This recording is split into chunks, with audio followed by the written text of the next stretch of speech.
వేరేదేం లేదు. ఫ్రీ అనేది ఉండకూడదు. తర్వాత గ్యాస్ కూడా ఇచ్చిండు కదా, 6 సిలిండర్లు ఇచ్చిండు, తర్వాత 200 మీటర్స్ ఫ్రీ పెట్టిండు. అవును. సో మరి అవన్నీ 6 గ్యారంటీలు పెట్టాడు కదా, సో మరి ఎందుకు ఇవ్వలేదు అంటున్నారు? అది ఫ్రీ, అది గ్యాస్ అంటారు కదా, గ్యాస్ ఒక నెల 2 నెలలు ఇచ్చిండు అంతే. అది ఒక 500 సబ్సిడీ ఇచ్చిండు.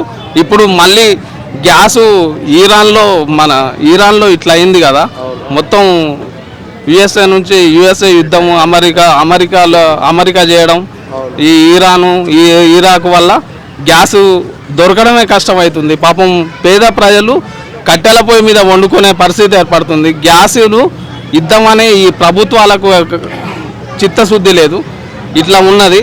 ఇప్పుడు 945 రూపాయలు గ్యాస్ పెంచారు. ఎట్లా ఒక సామాన్యుడు ఎట్లా వండుకోవాలి, ఎట్లా తినాలి, ఎట్లా అసలు నిత్యావసర వస్తువులు, ప్రతి ఒక్క నిత్యావసర వస్తువులు పెంచుకుంటూ పోతే ఈరోజు సామాన్యుడు ఎట్లా బతకాలి, అది కావాలి. ఈ ప్రభుత్వాలు ఫ్రీ అని చెప్తున్నాయి. మనము ఫ్రీ వల్ల మనం లొంగిపోయి ఓట్లేస్తున్నాం తప్ప, ఓట్లేయడం వల్ల మనకు ఎంత నష్టం జరుగుతుందో అసలు అర్థమవుతుంది. ఈ ఫ్రీ వల్ల మనకు వచ్చేదేం లేదు, ఒరిగేదేం లేదు. అంటే మరి కేసీఆర్ గవర్నమెంట్లో అభివృద్ధి జరగలేదని మీరు అంటున్నారు? కేసీఆర్ గారు గవర్నమెంట్లో అభివృద్ధి అయింది. హైదరాబాదు హైటెక్ సిటీ మంచి సాఫ్ట్వేర్ కంపెనీలు తీసుకొచ్చిండు. ఒక న్యూయార్క్ లాగుంది హైటెక్ సిటీ. గచ్చిబౌలి చూస్తే ఒక న్యూయార్క్ లాగుంది.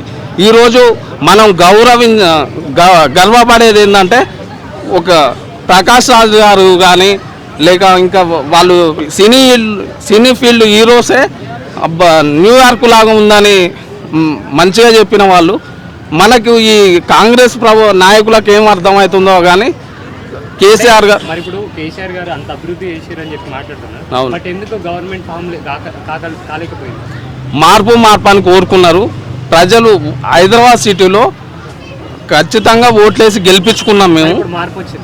మార్పు అనేది వచ్చింది. ఇప్పుడు ఖచ్చితంగా బీఆర్ఎస్ ప్రభుత్వమే ఖచ్చితంగా కైవసం చేసుకొని ముఖ్యమంత్రి పీఠం తీసుకుంటాడు. కేసీఆర్ గారి పైన రూమర్ ఏముందంటే, వాళ్ళ ఫ్యామిలీని ఎంకరేజ్మెంట్ చేస్తాడు రాజకీయాలకి. ఇప్పుడు వాళ్ళ కూతురు చూసుకోవచ్చు, వాళ్ళ కొడుకు చూసుకోవచ్చు, వాళ్ళ అల్లుడు, వాళ్ళనే ముందుకు తీసుకెళ్ళాలని ఆ ఉద్దేశంతో చూస్తాడు. దానివల్ల ఆయన డౌన్ఫాల్ మొదలైందని చెప్పి కొంతమంది మాట్లాడుతుంది. ఇది ఎంతవరకు నిజమని మీరు అనుకుంటున్నారు? అది ఒకటేందంటే, వంశంలో వాళ్ళకే ఇవ్వాలి, వాళ్ళే ఉండాలనేది కాదు. నాయకుడు అనేటోడు ఒక టాలెంట్ తోటి ఉంటే ఖచ్చితంగా ఆ ప్రాంతం అభివృద్ధి అవుతుంది. కేటీఆర్ మంచి పర్సన్, ఒక డైనమిక్ లీడర్ కేటీఆర్ గారు.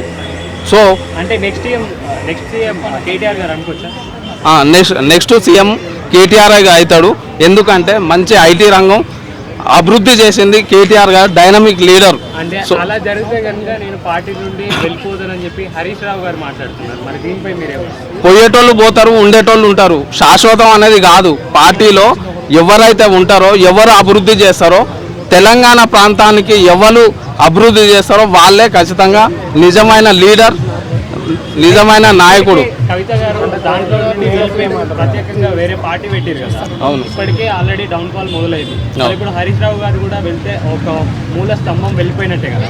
అప్పుడు ఖచ్చితంగా బీఆర్ఎస్ పార్టీ ఎలా నిలదొక్కుని ఇక్కడ ఉంటుందని మీరు అనుకుంటున్నారు?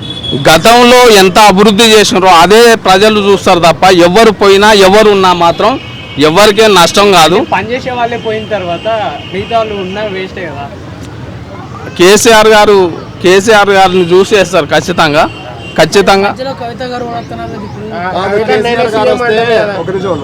కేసీఆర్ గారు వస్తే మళ్ళీ హైదరాబాద్ లాగా బిల్డింగ్లన్నీ ఎక్కువ చెరువులో కట్టేస్తారు, చెరువులు పూర్తి చేస్తారు. అంటే హైదరాబాద్ వల్ల నీళ్ళు వద్దా? ఓన్లీ బిల్డింగ్లే కావాలా? ఓన్లీ డబ్బులే కావాలా? కేసీఆర్ గారు మంచి అదే కవితక్క పార్టీ నుండి బయటకు వచ్చి కొత్త పార్టీ పెట్టింది, నేనే సీఎం నెక్స్ట్ సీఎం అని మాట్లాడుతుంది. ఆమె గెలవని ఫస్ట్ నియోజకవర్గంలో సిద్దిపేట నుంచి పోటీ చేస్తుందా, లేకపోతే సిద్దిపేట నుంచి పోటీ చేసినా ఆమె డిపాజిట్కి రాదని నేను అనుకుంటున్నా. మ్యాక్సిమం వరకు అంతే, 100%. ఆమె నిజామాబాద్లోనే ఎంపీగా 2 సార్లు ఓడిపోయిన ఆమె ఖచ్చితంగా ఈరోజు సిద్దిపేటలో ఎట్లా గెలుస్తుంది అనుకుంటున్నారు? వేస్ట్గా దండగా పార్టీ పరువు తీసుకున్నాడు తప్ప వేరేదేం లేదు. కేసీఆర్ గారు టీఆర్ఎస్ పార్టీని కవిత గారికి ఇస్తున్నట్టు అన్నారు. కేసీఆర్ గారు ఇచ్చేది ఏం లేదు. బీఆర్ఎస్ భారత రాష్ట్ర సమితి అని బీఆర్ఎస్ పార్టీ కేసీఆర్ గారు పెట్టిండ్రు. బట్ ఏంటంటే టీఆర్ఎస్ అనేది లేదు ఇప్పుడు. మన కవిత గారు కనుక సిద్దిపేట నుండి పోటీ చేస్తే ఖచ్చితంగా గెలుస్తానని చెప్పి మాట్లాడుతున్నాం. మరి మీరేమండి? గెలిచే ఛాన్సే లేదు, డిపాజిట్కి రాదని మేము అనుకుంటున్నాం. అక్కడ fighter sitting MLA Harish Rao ఉన్నారు కాబట్టి హరీష్ రావు ఖచ్చితంగా గన్ షాట్లో గెలుస్తాడు, 1,00,000 మెజార్టీతో గెలుస్తాడు 100%. ఈ వీడియో కనుక మీకు నచ్చినట్లయితే లైక్ చేయండి, షేర్ చేయండి. మరిన్ని వీడియోస్ కోసం మా ఛానల్ని సబ్స్క్రైబ్ చేయండి.